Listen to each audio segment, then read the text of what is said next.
আপনাদেরকে কুমন্ত্রণা দিবে, আরে দাড়ি কাটলে কি সুন্দর দেখা যায়, বালক 40-50 বছর বয়স হলেও তোমাকে মনে হবে 25 বছরের বালক, যুবক, টাটকা যুবক।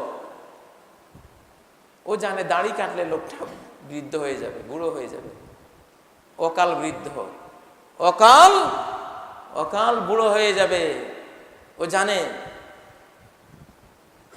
আর দাড়ি কাটাইলে সিনেমায় নেওয়া যাবে, ও জানে। কারণ দাড়ি সহ সিনেমায় গেলে পাবলিকে ধরবে যে মুরব্বী, চাচা, এই দাড়ি রেখে আপনি সিনেমায় আসলেন। দাড়ি মানুষকে মসজিদের দিকে টানে, ওয়াজ মাহফিলে টানে, সিনেমায় টানে না। মহিলাকে কুমন্ত্রণা দেবে, আরে সিনেমায় গেলে তোমার কত ভক্ত, কোটি কোটি দর্শক, টাকার অভাব নাই, পয়সার অভাব নাই, তুমি তো অনেক সুন্দরী, অনেক রূপ লাবণ্য আছে, খুব মানাবে, সেরকম সুপার হিট হবে তোমার নাচ গান। চলো জীবনের কিছুদিন সিনেমায় নিয়ে নাচিয়ে গাইয়ে যৌবন শেষে। কিছুদিন আগে যে মারা গেল একজন বড় শিল্পী, 35 বছর কারোর সাথে দেখা দেয়নি, পাবনা বাড়ি, সুশীতা সেন নাকি, হ্যাঁ, 35 বছর কারোর সাথে দেখা দেয়নি। কি কষ্টে, কি কষ্টে তার এই শেষ 35টা বছর গেল, কি বিড়ম্বনা। হয়তো তার অনুভূতি এসেছিল যে কি করলাম সারা জীবন, কি লজ্জার কথা। অসংখ্য গায়িকা নায়িকা এখন তওবা করে এমন ড্রেস, এমন হিজাব, এমন বোরকা পরে, আর সিনেমাওয়ালাদের কাছে মাপ চায়, ভাই আমার ছবিগুলি দয়া করে আর প্রকাশ করবেন না। আল্লাহ জ্ঞান ফিরিয়ে দিয়েছে। আমেরিকার, ইউরোপের বড় বড় পপ তারকা, পপ সঙ্গীত, আজকে যে ইউসুফ ইসলাম কত বড় পপ তারকা ছিল, মাইকেল জ্যাকসন, যার পপ সঙ্গীত শোনার জন্য কোটি কোটি মানুষ হুমড়ি খেয়ে পড়তো, সে পর্যন্ত তওবা করে ফেলেছে, শয়তানের ওয়াসওয়াসা ধরে ফেলেছে যে এইভাবে এই পথে টেনে নিচ্ছে জাহান্নামী বানাবার জন্য। কি বানাবার জন্য? জাহান্নামী বানাবার জন্য। অশান্তির জীবন, এদের জীবনে কোনো শান্তি আসে না।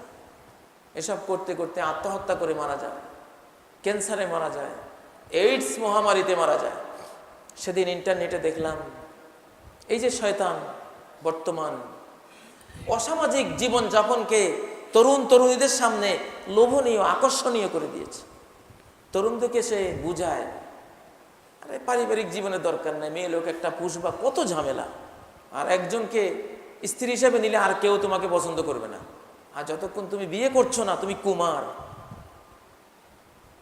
সবাই তোমাকে পছন্দ করবে, সবার সাথে সম্পর্ক করবা।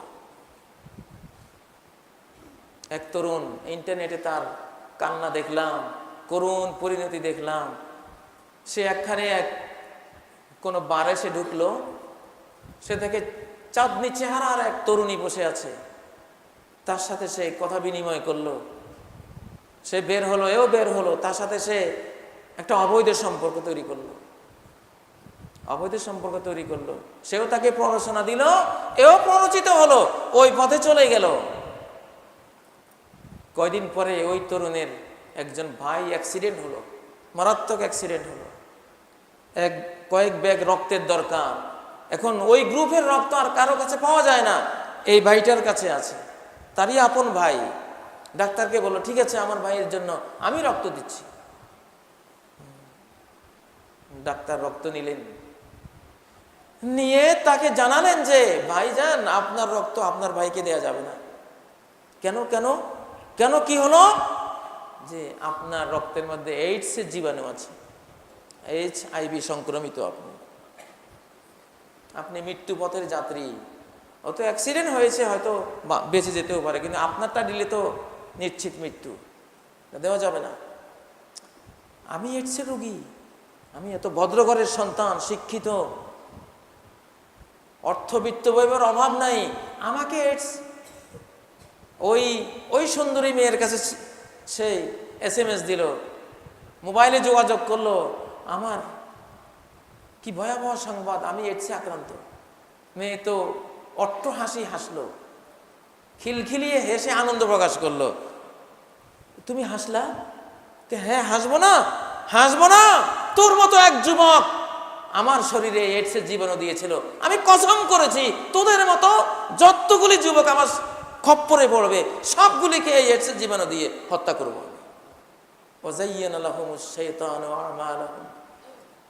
স্বামী স্ত্রীর পরিবারে তো জীবনে কোনোদিন শুনি নাই কিসের এইডস, কিসের এগুলি নাই, ওখানে হবে না। যত বয়ফ্রেন্ড গার্লফ্রেন্ড লিভিং টুগেদার, যত আমি তোমায় ভালোবাসির সম্পর্ক, অবৈধ সম্পর্ক, এগুলির মধ্যে সৃষ্টিকর্তা এই অভিশাপ, এই গজব দিয়ে দেন। যাদের নৈতিক প্রতিরোধ ক্ষমতা নাই, তাদের দেহের রোগ প্রতিরোধ ক্ষমতা নাই হয়ে যাবে। এইডস মানে দেহের রোগ প্রতিরোধ ক্ষমতা শেষ। যার নৈতিক প্রতিরোধ ক্ষমতা নাই, তার রোগ প্রতিরোধ ক্ষমতাও শেষ হয়ে যাবে। আজকে পারিবারিক জীবন ধ্বংস করে যুবকদের কাছে সুসজ্জিত করছে পারিবারিক জীবন না। ম্যাক্সিমাম তরুণরা বিয়ে করে না, তরুণীরাও আজকে এই পথে যেতে চায় না, আমি চাকরি বাকরি করব। বিশ্রী ধরনের লাইফ, কিন্তু শেষ ফল জেনে রাখুন আল্লাহর অভিশাপ, আল্লাহর গজব, আল্লাহর লানত, আল্লাহর নিয়তির বিধান আপনাকে গ্রাস করে ফেলবে। একদিন দেখবেন যে শেষ। তাহলে ইবলিস মানুষকে নাজক, তার ঈমানের মধ্যে সন্দেহ ঢুকিয়ে জাহান্নামী বানাবার জন্য উদ্যোগ নেয়। সাবধান, আল্লাহর ব্যাপারে কোনো সন্দেহ নাই। আল্লাহর সমস্ত বিষয় পুরা কোরআনে ক্লিয়ার, স্পষ্ট। আল্লাহর সফটওয়্যার হলো কোরআন, শয়তানের সফটওয়্যার হলো ওয়াসওয়াসা। শয়তানের সফটওয়্যার বর্জন করুন, আল্লাহর সফটওয়্যার, আল্লাহর পরিকল্পনা হলো আল কোরআন। এই সফটওয়্যার নিজের মধ্যে ডাউনলোড করেন, কোরআন নিয়ে থাকেন, ইনশাআল্লাহ শয়তানের নাজগে কোনো কাজ আসবে না, তার হামাজাত, ক্রোধ শেষে কাজে আসবে না। সে অসুন্দরকে সুন্দর করে প্লেস করছে, আপনাকে আধুনিক জীবনের স্বপ্ন দেখাচ্ছে। আল্লাহু আল্লাহু ইয়া রাব্বি ইয়া আল্লাহ, আল্লাহু ইয়া রাব্বি ইয়া আল্লাহ। লা ইলাহা ইল্লাল্লাহ, লা ইলাহা ইল্লাল্লাহ, লা ইলাহা ইল্লাল্লাহ, মুহাম্মাদুর রাসূলুল্লাহ।